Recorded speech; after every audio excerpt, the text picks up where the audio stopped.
國家嘅15規劃嘅綱要咧，明確支持香港要深化國際法律同埋解決爭議服務中心嘅定位。呢個唔係一個空洞洞嘅口號，係一個國家給予香港戰略空間嘅歷史使命。喺今早嘅前廳交流會上邊啦，大家都提到人工智能嘅發展，令到法律咧疲於追趕，我認同嘅。同時間咧，我都想補充一點，呢個唔係法律嘅失敗，而係法律界創新轉型嘅號角。新興嘅產業嘅發展，從來唔係淨係科技嘅問題，亦都同時係一個法律嘅問題。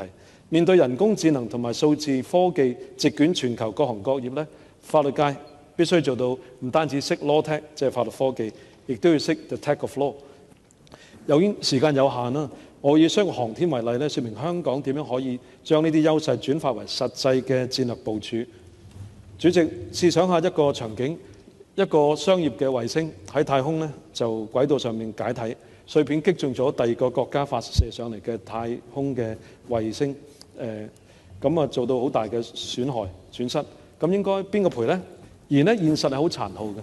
而家冇一個國際嘅機構能夠執行呢啲強制性執行呢啲咁嘅賠償。呢個空白呢，就係我哋5年規劃戰略嘅切入點之一。我建議特區政府咧推動香港成為一個國際太空法律研究嘅中心同埋試點。重點培養有關嘅人才。